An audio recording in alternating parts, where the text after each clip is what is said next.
Ideas can come to us in the most unexpected places, at the most unexpected time, and from the people we least expect it from. Peter Gruber, the chairman of Mandalay Entertainment Film Company, which cooperates with Warner Bros., once explained how his company benefited from the creative vision of an inexperienced intern.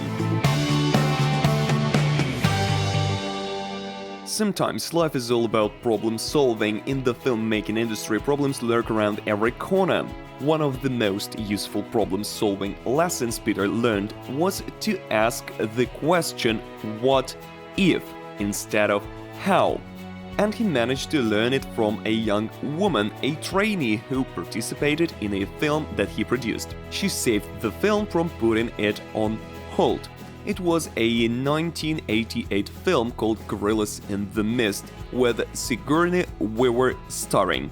It could easily turn into a logistic nightmare. The company was going to shoot at an altitude of 11,000 meters in the middle of the jungle in Rwanda, using more than 200 animals. At that time, Rwanda was on the verge of a revolution. Warner Bros., which financed the film, was very concerned that the budget would be, to put it mildly, exceeded. But the biggest problem is that the screenplay specified that gorillas would have to do what it says. In other words, they would have to actually act. If gorillas couldn't or didn't want to do what it says, the studio would have to turn to a common practice of that time, not very successful by the way, using little persons wearing gorilla costumes on a soundstage. The company set up an urgent meeting to solve these problems. In the middle of the meeting, the young girl trainee asked, "What if you let gorillas write the story themselves?"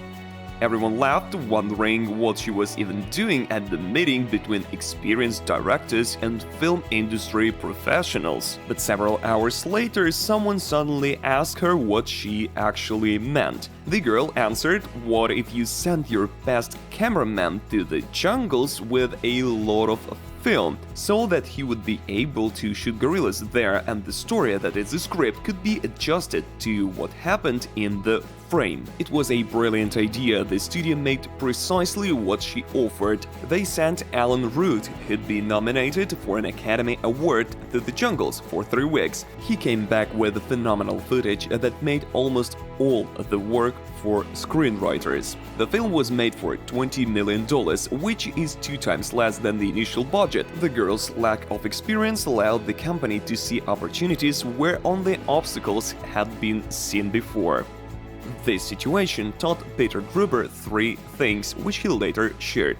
First of all, you need to ask the right questions, such as "what if?" Secondly, find people offering fresh perspectives and talking about different subjects, as it was in this story. The experienced movie directors believe that the only right way is theirs and that a trainee doesn't have enough experience and expertise to have an opinion. Thirdly, pay attention to people who have a different opinion if you really need variety in solving problems. Use the "what if" tactic before rejecting an idea, and soon enough, the result will surely surprise you. In 1988, the film was among the top 10 movies of the year. In 1989, it received 5 nominations for the Oscar. In 1990, it was nominated for BAFTA Awards for the Best Cinematography, and it grossed $61 million in total.